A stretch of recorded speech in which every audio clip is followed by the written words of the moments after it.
बिस्मिल्लाहिर्रहमानिर्रहीम।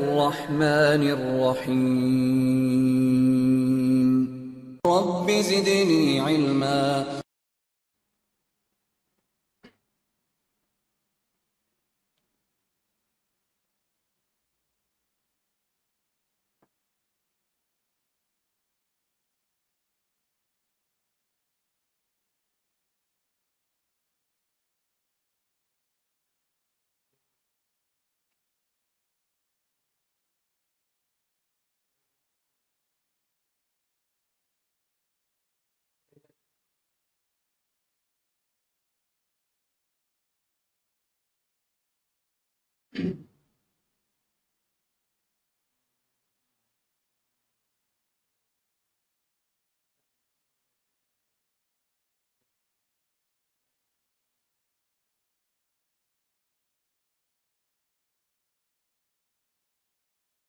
अल्हम्दुलिल्लाह वस्सलातु वस्सलामु अला रसूलिल्लाह।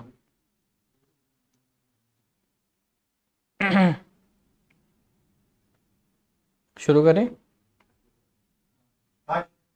तो हम लोग हुरूफ की बहस पढ़ रहे हैं कि हुरूफ की दलालतें किस तरह की होती हैं। तो उसमें हमने वाव को देखा कि वाव अत्फ पर दलालत करता है, और अत्फ का मतलब होता है मातूफ़ और मातूफ़ अलैह का हुक्म में एक साथ शामिल होना, मुश्तरक होना, इस पर वाव दलालत करता है। अब जो है उसके बाद दूसरा हर्फ जिस पर शेख बहस कर रहे हैं वो है फ़ा।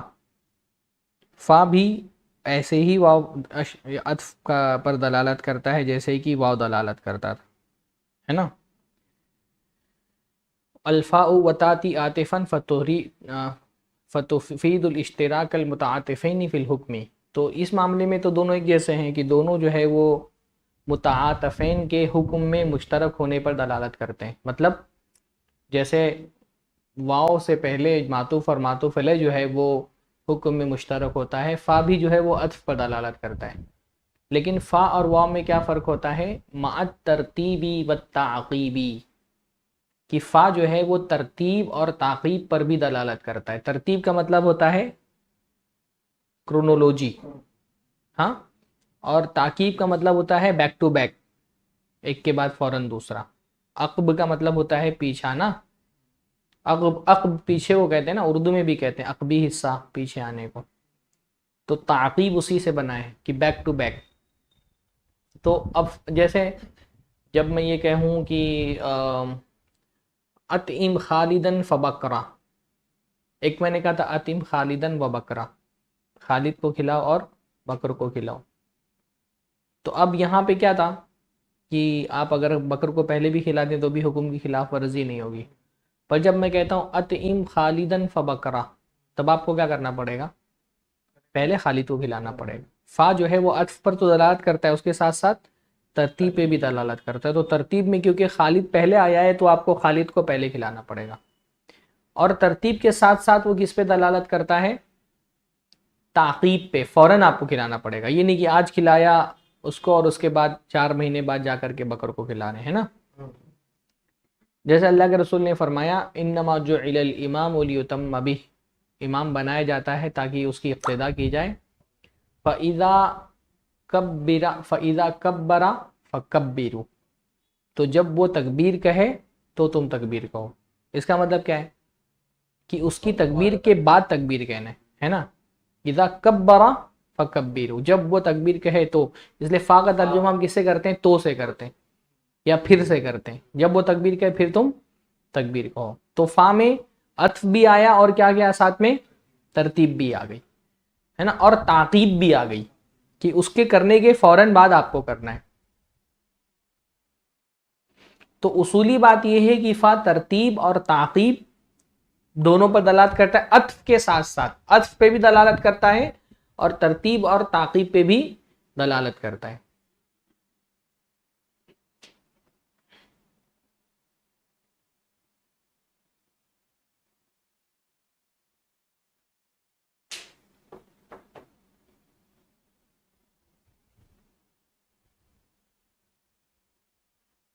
जैसे अल्लाह ने फरमाया इज़हबा इला फ़िरऔन इन्नहु तग़ा फ़क़ूला लहू क़ौलन लय्यिनन लअल्लहु यतज़क्करु औ यख्शा, जाओ फिरौन के पास, वो सरकश हो गया है, फ़क़ूल लहू, और जा करके उससे कहो नर्म बात, शायद कि वो नसीहत हासिल करे और डरे। तो यानी जाने का हुक्म दिया गया और उसके साथ किसका हुक्म दिया गया, नरम बात करने का हुक्म। तो जाते ही साथ नरम बात करना है, क्योंकि फा आ गया ना, तो फा जो है वो ताकीब पे भी दलालत करता है।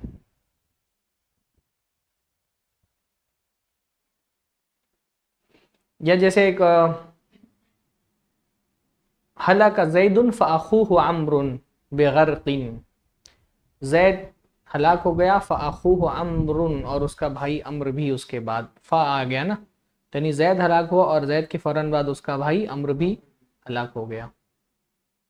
तो फ़ा असलन ये है कि तरतीब पे दलालत करता है, लेकिन कभी ऐसा हो सकता है कि किसी खारजी दलील की बुनियाद पर हम ये कहें कि, एक मिनट, बेटी का फ़ोन, हाँ एक मिनट, मेरी बेटी का फ़ोन है।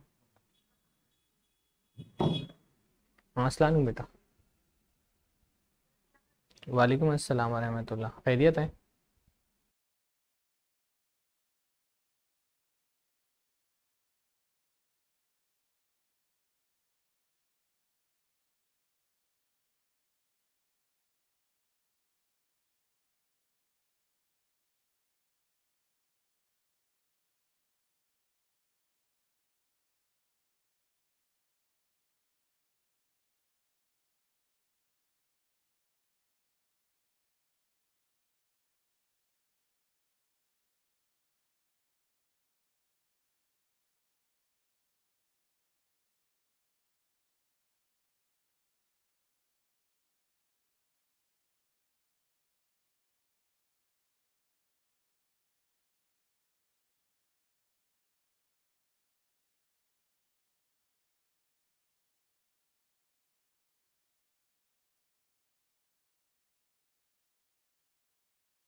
ये असल में बच्ची है मेरी, मालेगांव में पढ़ती है, तो उसको हफ्ते में सिर्फ एक दिन मौका मिलता है कॉल करने का।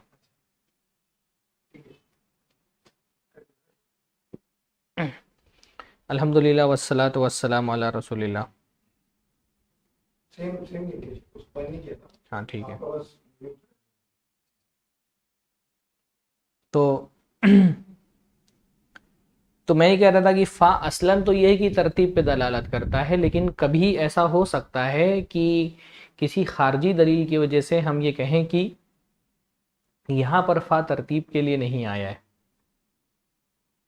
जैसे कुरान मजीद की आयत है, फ़इज़ा क़रअतल क़ुरआन फ़स्तइज़ बिल्लाहि मिनश शैतानिर रजीम। जब आप कुरान पढ़ें तो अल्लाह रब्बुल आलमीन की पनाह मांगे शैतान मरदूद से। तो यहाँ पे क़िरात का जिक्र पहले है और इस्तिआज़ा का जिक्र बाद में है। तो अगर तरतीब पर दलालत करता है फ़ा, तो हमको क़िरात पहले करनी चाहिए और औज़ बिल्लाहि मिनश शैतानिर रजीम बाद में पढ़ना चाहिए। लेकिन यहाँ पर फ़ा तरतीब के लिए नहीं आया है, और उसकी दलील क्या है कि अल्लाह के नबी के बारे में सही रिवायात मौजूद हैं अबू दाऊद वगैरह में कि अन्ना नबी सल्लल्लाहु अलैहि वसल्लम काना यस्तईज़ु अव्वलन सुम्मा यक़रा, कि अल्लाह के नबी सल्लल्लाहु अलैहि वसल्लम पहले औज़ बिल्लाहि मिनश शैतानिर रजीम पढ़ते थे, उसके बाद क़िरात करते थे। हाँ, या मुख्तलिफ दलीलें कि अल्लाह के नबी पहले औज़ बिल्लाह पढ़ा, फिर बिस्मिल्लाह पढ़ा, फिर उसके बाद अल्लाह के नबी ने क़िरात शुरू की। तो यहाँ पर हम ये कह सकते हैं कि यहाँ पर फ़ा जो है वो तरतीब के लिए नहीं आया है।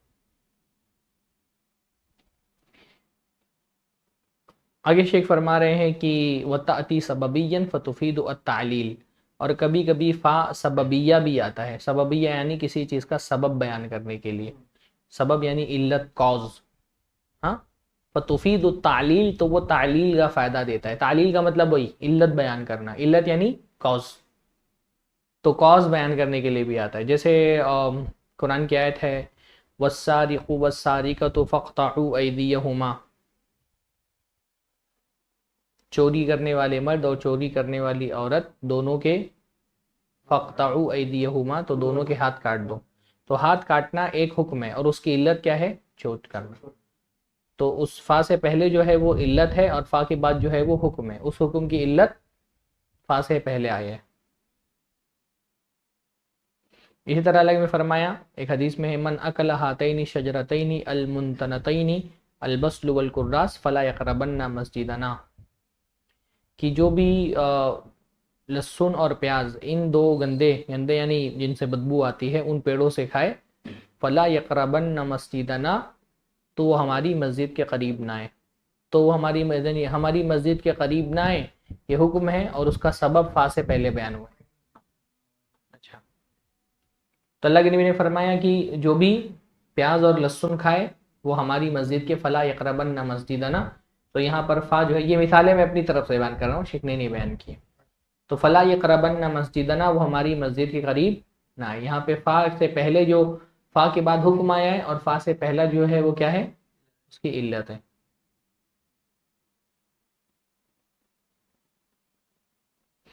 फ़वक़दहु मूसा फ़क़ज़ा अलैहि, सूरह क़सस की आयत है कि मूसा अलैहिस्सलाम ने उनको मुक्का मारा, फ़क़ज़ा अलैहि, और मौत हो गई उसकी। तो मौत होनी एक वजह, वो जो है हुक्म है, और उसकी वजह क्या है? मुक्का मारना। फ़तलक़्क़ा आदमु मिन रब्बिही कलिमातिन फ़ताबा अलैहि, हज़रत आदम अलैहिस्सलाम ने अल्लाह से कुछ कलिमात सीखे तो अल्लाह ताला ने उनको माफ़ फरमा दिया या उन पर अपनी रहमत की। तो माफ़ फरमा दिया, उसकी वजह क्या है? कि हज़रत आदम ने कुछ कलिमात सीखे। तो इन सारे मिसालों में क्या है? फ़ा किसके लिए आया है? सबब बयान करने के लिए आया है, तालील का फ़ायदा दे रहा है।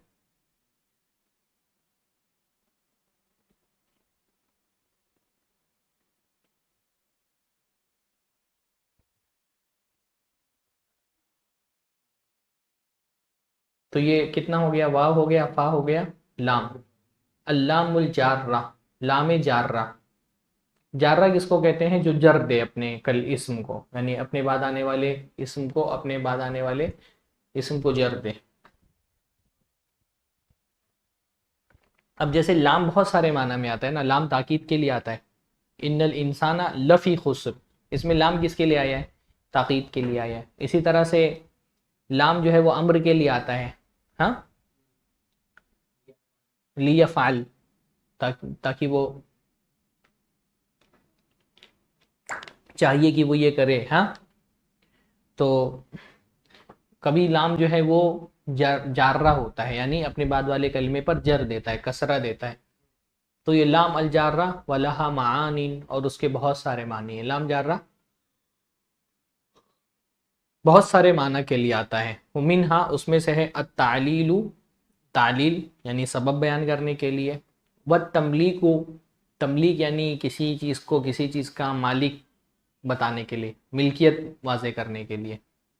वल इबाहतु, और इबाहत के लिए। इबाहत यानी इजाज़त, किसी चीज़ को मुबाह करने के लिए भी लाम तालील आता है। इसकी मिसालें देखते हैं।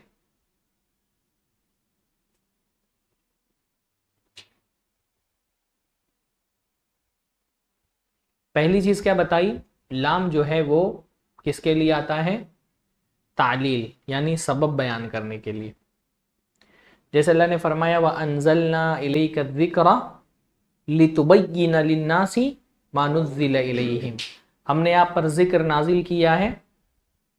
लितुबय्यिना लिन्नास, क्या तर्जमा करेंगे इसका? हाँ, ये जो सबबी लाम आता है इसका तर्जमा हम ताकी से करते हैं ना, ताकि आप लोगों के लिए वाज़े कर दे उन पर क्या नाजिल किया गया है। तो अल्लाह रब्बुल आलमीन ने अल्लाह के नबी सल्लल्लाहु अलैहि वसल्लम पर कुरान क्यों नाजिल किया है, उसका सबब क्या आ रहा है, लाम के बाद उसका सबब बयान हो रहा है। यानी अल्लाह चाहता तो ऐसे ही कुरान नाजिल कर देता और लोग पढ़ लेते, लेकिन अल्लाह ताला ने ख़ास अल्लाह के नबी पे क्यों नाजिल किया, उसका सबब यह है ताकि आप लोगों के लिए वजाहत कर दें। फलौला नफरा मिन कुल्ली फ़िरक़तिन मिनहुम ताइफ़तुन लियतफ़क़्क़हू फ़िद्दीन, एक ताइफा और गुरोह ऐसा निकलना चाहिए, क्यों निकलना चाहिए, लियतफ़क़्क़हू फ़िद्दीन, ताकि वो दीन का इल्म हासिल करें।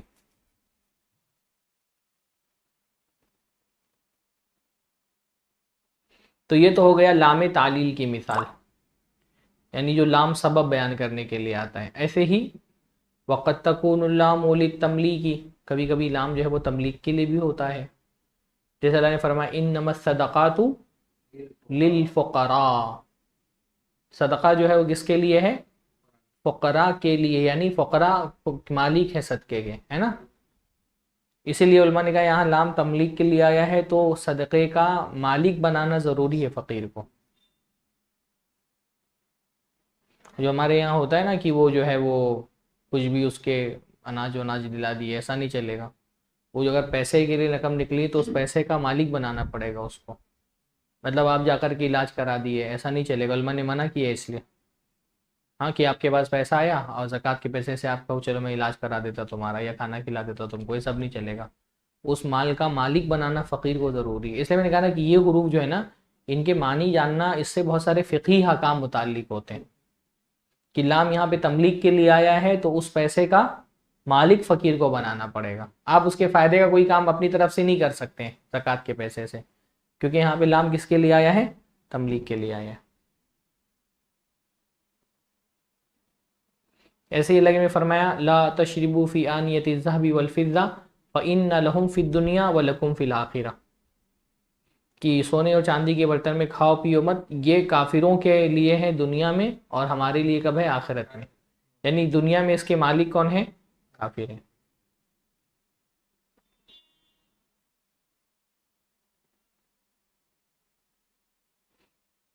तो ये तो हो गया तालील। और कभी कभी जो है ना लाम इबाहत के लिए आता है। इबाहत यानी किसी चीज़ की इजाज़त देने के लिए, कि मतलब आपको मैं किसी काम की इजाज़त देना हो तो मैं कह दूँ लका अन तफ़अल।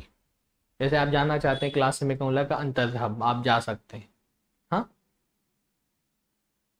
जैसे फ़ुक़हा कहते हैं लिर्रजुली अन यस्तमतिआ, अभी इसमें लाम इबाहत की मिसाल कोई नस में नहीं मिलती है। एक मिसाल बोल सकते हैं खलक़ लकुम मा फ़िल अर्ज़ि जमीआ, कि तुम्हारे लिए पैदा किया है जो कुछ आसमान और ज़मीन में है। तो कहते हैं कि लकुम जो है वो लाम इबाहत के लिए आया है, वरना ऐसे नस में कोई बाकायदा मिसाल नहीं मिलती है कि लाम इबाहत के लिए आया हो।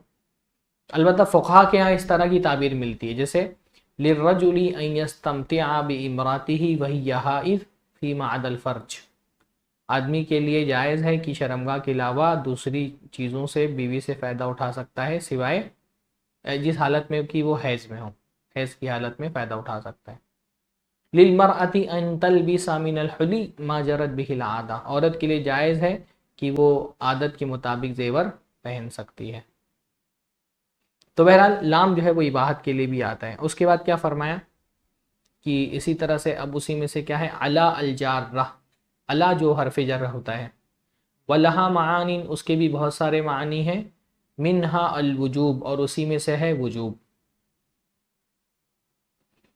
अला बहुत सारे माना पे दलालत करता है। हाँ, उसी में से एक माना क्या है, यानी अला कभी फ़ी के माने में भी आता है, कभी जो है इस्तेला के माने में भी आता है। जैसे कुरान मजीद में आया ना कि लउसल्लिबन्नकुम, कैसे, नहीं वो नहीं, वो तो फ़ी है जो अला के माना में आया है। बहरहाल अला बहुत सारे मानों पे दलालत करता है, उसमें से एक माना क्या है, अल वुजूब, किसी चीज़ को वाजिब करने के लिए। जैसे लिल्लाहि अलन नासि हिज्जुल बैत, लोगों पर बैतुल्लाह का हज लाजिम है ना। अलन नास, अला यहाँ पर आया, लेकिन अला यहाँ पे किस माना के लिए आया है, वाजिब के माना में, कि लोगों पर वाजिब है।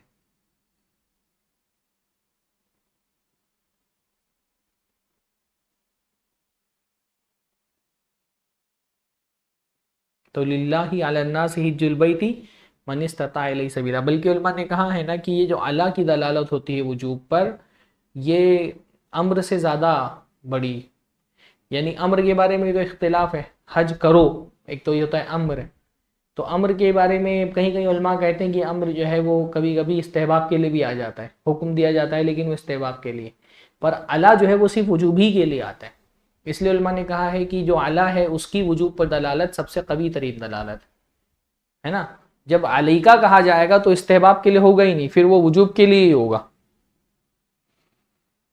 बात समझ रहे मैं क्या बोल रहा हूँ। अगर अल्लाह ताला फरमाता ना हज करो, तो भी वजूब पे दलालत, अल अम्रुल मुतलक यदुल्लु अलल वजूब, अभी आगे बहस आएगी कि मुतलक अम्र वजूब पे दलालत करता है, लेकिन अम्र से ज्यादा वजूब पे कवी दलील होती है अला की, मिन अक़वत दलालात अलल वजूब।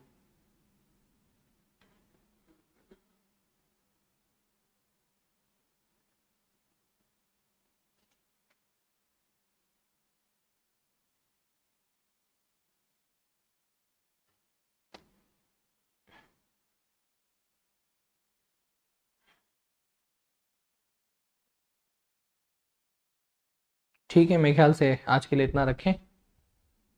हाँ, अब इसमें आगे इंशाअल्लाह ताला बहस आएगी कलाम की, बहुत आगे की बहस, बहुत अहम है। एक तो कलाम की किस्में ख़बर और इंशा की हैसियत से, तो ख़बर और इंशा की हैसियत से जो तकसीम होती है वो तो अपनी जगह पर, लेकिन कभी कभी ख़बर इंशा और इंशा ख़बर के माना में आता है। ये बहस बहुत अहम है उसूल फ़िक़्ह में। और फिर उसके बाद एक अगली बहस बहुत अहम होगी, वो है हकीकत और मजाज की बहस। इस पर बड़ी उलमा के अख्तिलाफ़ रहा है कि कुरान में हकीकत और मजाज पाया जाता है कि नहीं पाया जाता है। हकीकत यानी ट्रुथ या रियलिटी, और मजाज यानी मेटाफर। तो ये बहस बहुत अहम बहस है, इंशाल्लाह इसको अक़सामुल कलाम में आएगी। ख़बर और इंशा, एक तो कलाम की किस्म ख़बर और इंशा की हैसियत से होती है, और एक कलाम की किस्म हकीकत और मजाज के एतबार से होती है। फिर उसके बाद जो बहस शुरू होगी वो, और सबसे अहम तरीन बहस उसूल फ़िक़्ह की है, वो है अम्र और नहीं की बहस। क्योंकि पूरा उसूल हुक्म जो है या तो अम्र होगा या तो नहीं होता है। तो ये अगली जो क्लास होगी वो बहुत अहम क्लास होगी, कोशिश करें कि वो मिस ना हो। बारकल्लाहु फीकुम। अस्सलाम वालेकुम वरहमतुल्लाहि वबरकातुहू।